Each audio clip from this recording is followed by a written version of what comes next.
एक सुंदर सा गांव था जिसके बीचों बीच एक बड़ा सा बाग था। उस बाग में रंग बिरंगे फूल, सुगंधित पेड़ और चहकते पक्षी रहते थे। उन्हीं पक्षियों में एक खुशमिजाज मीना और एक बातूनी तोता रहते थे। मीना रोज सुबह पेड़ की ऊंची डाल पर बैठकर गुनगुनाती, चहचहाओ, मुस्कराओ, खुश रहो। और तोता तुरंत जवाब देता, वाह वाह, क्या प्यारी आवाज है तुम्हारी।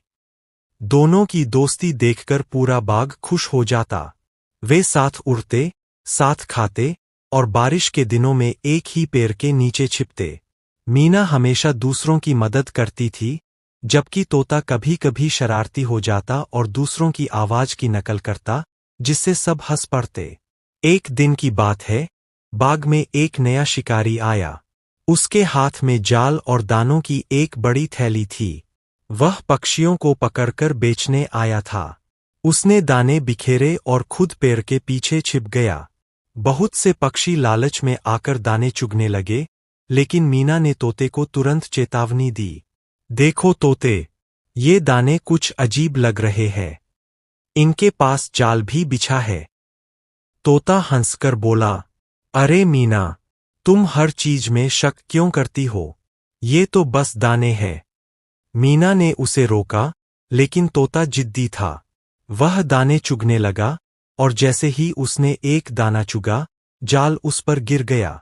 तोता जोर जोर से चिल्लाने लगा, बचाओ, बचाओ, मैं फंस गया हूं।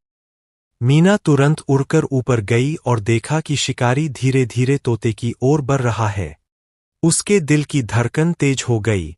उसने सोचा, अगर मैंने कुछ नहीं किया तो मेरा दोस्त हमेशा के लिए चला जाएगा। मीना ने एक चालाक योजना बनाई। वह बाकी पक्षियों के पास गई और बोली, दोस्तों, हमारा तोता मुसीबत में है। अगर हम सब मिलकर शिकारी को उलझा दें, तो मैं जाल काट सकती हूं। सभी पक्षी तुरंत तैयार हो गए। कुछ कौए आसमान में जोर से कावकाव करने लगे, कुछ चिड़िया शिकारी के सिर के ऊपर मंडराने लगीं। शिकारी उन्हें भगाने के लिए अपने हाथ हिलाने लगा। तभी मीना धीरे से नीचे उतरी और अपनी तेज चोंच से जाल के धागे काटने लगी। कुछ ही पलों में जाल ढीला हो गया और तोता आजाद हो गया। उड़ जाओ तोते, मीना ने जोर से कहा। तोता तुरंत उड़ गया और दोनों पेड़ों के पीछे जाकर छिप गए। शिकारी हैरान रह गया, उसके हाथ कुछ भी नहीं आया।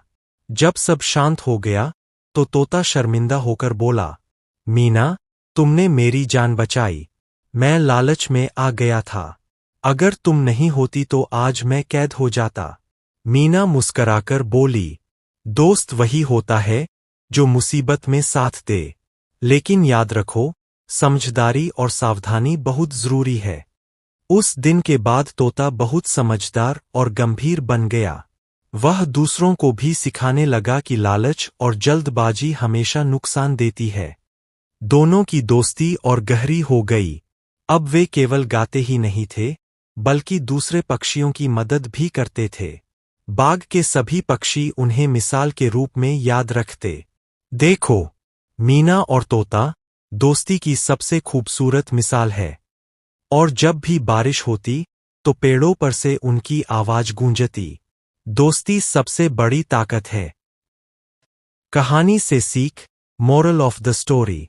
सच्चा दोस्त वही होता है जो मुश्किल समय में साथ दे, और लालच हमेशा नुकसान देती है। अगर आपको वीडियो अच्छी लगे तो लाइक सब्सक्राइब जरूर करें।